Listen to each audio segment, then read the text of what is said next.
प्रश्नोत्तर सत्संग माध्यम से आज का प्रश्न आया है अरविंद जी मुंबई से। उनका प्रश्न है कि भगवान सगुण है या निर्गुण है। अगर निर्गुण है तो क्या निर्गुण भगवान की पूजा की जा सकती है?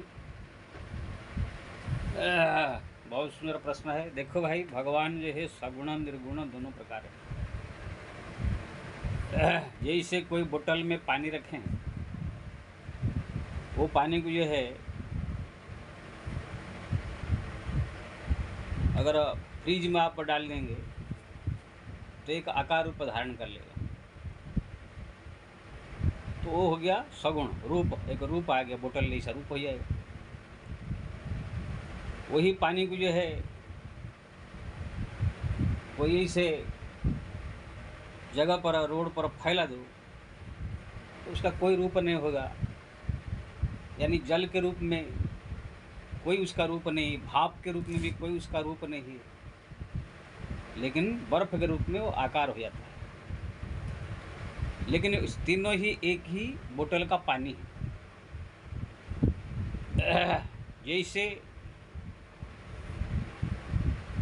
पिघला हुआ सोना है पानी, और जब वो आकार दे करके नथनी झुरनी आज बनाया जाता है वो सोना। दोनों सोना ही है, लेकिन एक का पानी जैसा है, कोई आकार नहीं है। एक बना देने के बाद कर्णफूल नाक नथनी ऐसे रूप हो जाता है, लेकिन दोनों ही सोना है। तो इसी प्रकार से जो है सगुण ब्रह्म निर्गुण ब्रह्म वही ही जो है आकार रूप में एक रूप धारण कर लेते हैं, और वो रूप भी जो धारण करते हैं वो भी चिन्मय स्वरूप होता है। उसका जो अविनाशी स्वरूप होता है, ये मनुष्य का शरीर जैसा नहीं हो, अलग प्रकार का शरीर होता है। अब जहाँ तक है उपासना की बात है, उपासना जो है सगुण उपासना का करने से वो सहज है, सरल है। जैसे हम बचपन में जो है स्कूल में पढ़ते थे, एक गधा, तो बगल में गधा का रूप जो है रहता था, उसको हम पढ़ करके सोचते ये गधा इसको कहते हैं। हाथी तो हाथी के बगल में, एप्पल तो एप्पल के बगल में, उसके बगल में एप्पल का चित्र रहता था। तो इससे बच्चों को सरल होता था कि गधा ये है, एप्पल ये है। ऐसे ही जो है जो राम कृष्ण गोविंद या नरसिंह नरहरि नारायण जो भी विष्णु भगवान या कोई भी रूप आप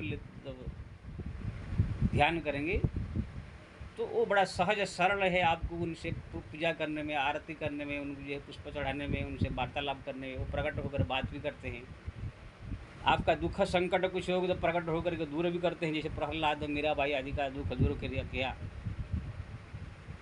लेकिन निराकार रूप में वो खाली सर्व जगह व्याप्त है, उनकी शक्ति सब जगह परिपूर्ण है, लेकिन कुछ वो करते नहीं है। किसी भक्त को उद्धार नहीं करेंगे, किसी भक्त का संकट दूर नहीं करेंगे, कि किसी भक्त को कुछ मदद कर नहीं सकते, क्योंकि ना निराकार रूप में जो है ये नियम नहीं है। जो साधक वो निराकार रूप का ध्यान करेगा, वो खाली उनको ध्यान करते करते, अनुभव करते करते करते करते अगर मर गया तो उसका भी कल्याण हो जाएगा। ओम इति एकाक्षर ब्रह्मम जो स्मरसी, एकाक्षर ब्रह्म जो निराकार ब्रह्म है उसको जो स्मरण करके प्राण त्याग करता है उसका भी मुक्ति हो जाता है, वो ब्रह्म में लीन हो जाता है। जैसे समुद्र में जाकर नदियाँ लीन हो जाती है, ऐसे ये जीवात्मा जो ध्यान करेगा लीन हो जाता है। लेकिन इसी संसार में जीवित रहते हुए आपको कुछ नहीं मिलेगा। निराकार ब्रह्म जो है ना आपको कोई मदद कर सकते हैं, ना आपको खाना दे सकते हैं, ना आपको कपड़ा दे सकते हैं, ना आपका दुख निवारण कर सकते हैं, ना आपका कोई भी सहायता कर सकते हैं, उसमें विधान नहीं। लेकिन सगुण रूप में, राम रूप में, कृष्ण रूप में, जो भी और अन्य रूप है, उसमें आप देखेंगे द्रौपदी के वस्त्रहरण में उसमें मदद भगवान ने किया। मीराबाई को जो भगवान कृष्ण आकर समझ जगह जगह पर उनको जो है मदद किया। कबीर को, तुलसी को और प्रहलाद को, ध्रुव को, सब संकट में दुख में जैसे स्मरण किया, आकर उन्होंने घर जैसे, अपना परिवार जैसे, अपने पिता माता जैसे सबका काम किया। तो सगुण ब्रह्म जो होता है उनका उपासना करना ये बहुत सरल है और बड़ा फायदा कारक है। इसलिए हमारा शास्त्र पुराण ग्रंथ में देखेंगे सगुण उपासक प्राय सब ही है, निर्गुण उपासक कोई साधु संत दिखाई नहीं देता है।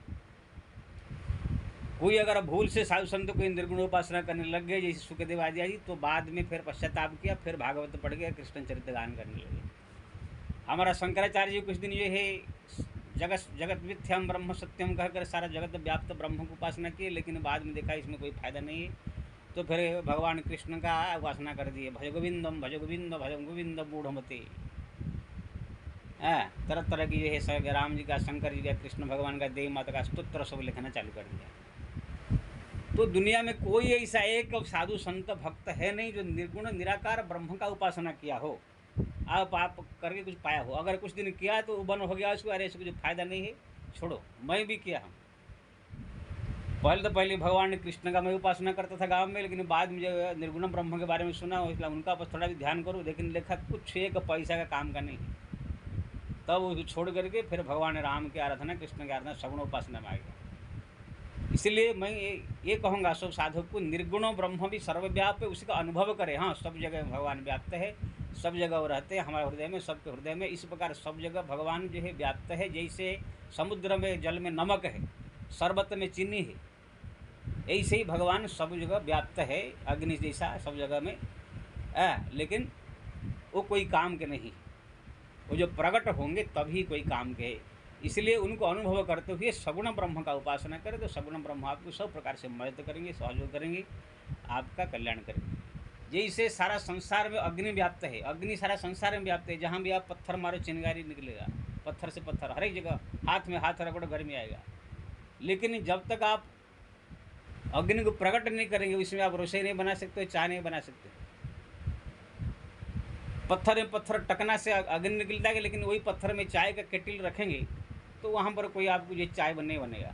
वो अग्नि प्रकट करेंगे, जब केटिल रखेंगे चाहेंगे तब चाय बनेगा। ऐसे निर्गुण ब्रह्म जो है वो कोई काम नहीं कर पाते, वो कोई काम के है ही नहीं। वो सगुण रूप में ही आकर कोई ना कोई भक्त का कार्य करते हैं। हाँ, निर्गुण निराकार ब्रह्म जो सर्वव्यापी रूप में संसार में सारा शक्ति के द्वारा संचालन करते हैं। जैसे आपका शरीर में जो शक्ति है, वही निर्गुण ब्रह्म जो है निराकार आत्मा के रूप में, शक्ति के रूप में विराजमान है, जिससे आप चल फिर पा रहे, उठ पा रहे, बैठ पा रहे हो। ऐसे सारा संसार में व्याप्त है। उनके शक्ति के द्वारा पवन चलता है, उनके शक्ति द्वारा वायु बहती है, उनके शक्ति द्वारा जो है सारा संसार का संचालन हो रहा है। लेकिन वो आपके लिए कोई काम के नहीं है। इसलिए तुलसीदास जी ने लिखा है, अगर जगह में सब रहित विरागी, प्रेम ते प्रकट हुई जिमी आगी। सारा संसार में ऐसे अग्नि व्याप्त है, लेकिन घर्षण करने से ही, वो प्रकट होने से ही फायदा होता है। ऐसे ही प्रेम से जब आप भगवान ईश्वर को पुकारेंगे तो सगुण रूप में जब वो आएंगे तब जाकर आपका कल्याण होगा। निर्गुण ब्रह्म का कोई फायदा नहीं, कुछ नहीं कर सकते। इसीलिए जो व्यक्ति निर्गुण उपासना का उपासना कर रहा है, वो एक तो निर्गुण उपासना का साधना वो कर ही नहीं सकता है। क्यों ना, निर्गुण उपासना साधना करेंगे तो आपको सर्वव्यापी इसे पूरा दृढ़ विश्वास रखना पड़ेगा। माँ में भी, बाप में भी, भाई में भी, पत्नी में भी, सब में, संडास में भी, कीचड़ में भी, विष्ठा में भी भगवान को देखना पड़ेगा। तो फिर आप विष्ठा को देख कर प्रणाम करना पड़ेगा, संडास में भी प्रणाम करना पड़ेगा, स्वर को देख कर आरती उतारना पड़ेगा, अपने पत्नी को भी देख कर आरती उतारना पड़ेगा, अपने जितने संसार में जीव है सबको जो है गले लगाना पड़ेगा। शेर आ जाए तभी शेर को भी आरती लेके दौड़ना पड़ेगा, तब तक वो खा जाए मार के। कोई आपके घर में घुस करके आपका पत्नी को अपहरण कर ले, लड़की को उठा कर ले जाए, धन संपत्ति उठा कर ले जाए, तो भी आप बोल नहीं सकते हो। ठीक है ना, सब जगह हरि व्याप्त है निर्गुण ब्रह्म। आप निर्गुण ब्रह्म की उपासना करते हैं, अब वहाँ पर कुछ नहीं कर सकते हैं। आपके सामने आपके लड़की को जो बलात्कार कर दे तो भी आप नहीं बोल सकते हैं। अगर बोल दिया तो आप निर्गुण उपासना में दृढ़ नहीं है। ठीक है ना, जिसको आप मारेंगे पीटेंगे, पत्नी लड़की का बलात्कार कर दिया, उसके शरीर तो निर्गुण ब्रह्म व्याप्त है, आप उसको मारेंगे कैसे? तो ये संसार के व्यवहार में भी आप उतर नहीं सकते, एक मिनट जी नहीं सकते संसार में। कोई तो मार दे, कोई गाली दे, कोई आपको लूट ले, कोई ज़बरदस्ती कर दे, बलात्कार कर दे, आपका पैसा धन सब लूट ले, तो भी आप चुप ही रहेंगे निर्गुण उपासना करने वाले। अगर आप बोल दिया तो आपने दूसरे सामने वाले को जो है भगवान निराकार उसमें है इसे आपने नहीं माना। लेकिन हमारा सगुण उपासना में ऐसा नहीं। सगुण उपासना में ये है, दुष्ट को दंड और संत को, भक्तजन को जो है आदर, ऐसे कहा गया है। इसलिए सगुण उपासना जो है सबसे अच्छा साधन है। उसको जो है सब लोग को पूजा करे, पाठ करे, ध्यान करे, उनका स्मरण करे, चिंतन करे, निर्गुण ब्रह्म का जो है अनुभव करे। हाँ, सब जगह व्याप्त है, इसे खाली भाव में रखे, लेकिन वो व्यवहार में नहीं आ सकता। उपासना उनकी नहीं होती, उन्हें खाली स्मरण चिंतन या तो अनुभव खाली किया जाता है। इसलिए ये निर्गुण चक्कर में पढ़ करके अपना जीवन बर्बाद न करे। सगुण उपासना का जो है ध्यान स्मरण चिंतन करे, नाम जपे, भक्ति करे, तब भगवत धाम प्राप्त होगा। आपको ये सब कुछ सरलता से होगा। तुलसीदास जी ने भी लिखा, कहत कठिन समझत कठिन साधत कठिन विवेक होई गुना शरण आय जो पुण्य प्रति हो अनेक। ये जो निर्गुण ब्रह्म का उपासना ये है, कहने में भी कठिन है, निर्गुण उपासना के बारे में चर्चा करो तो भी कठिन है, सुनने में भी कठिन है, साधना तो और कठिन है। अगर कोई एक दो थोड़ा 2-4 पग चला गया तो भी गिर पड़ेगा धड़ धड़ा के, तलवार की धार की जैसा। इसलिए वो चक्कर में न पड़ करके भगवान की सगुण रूप जो राम कृष्ण आदि का उपासना करे, उनके नाम जपे, तब देखेंगे आपका कल्याण होगा। वो सब और जो साधना में जाने वाले सब भटक गए हैं। इसलिए अब कोई नहीं भारतवर्ष में आपको पूरा घूमिए, ये आपको ज़्यादा करे सगुण उपासना करने वाले मिले हैं। कोई कोई यही से थोड़ा भटका हुआ आदमी मिल जाएगा तो उसको कुछ ही प्राप्त नहीं होगा। भटक भटक करके फिर एक दिन ये सगुण उपासना में आएगा। ये शंकराचार्य आए थे, सुखदेव जी आए थे, ऐसे होगा। जय श्री राम।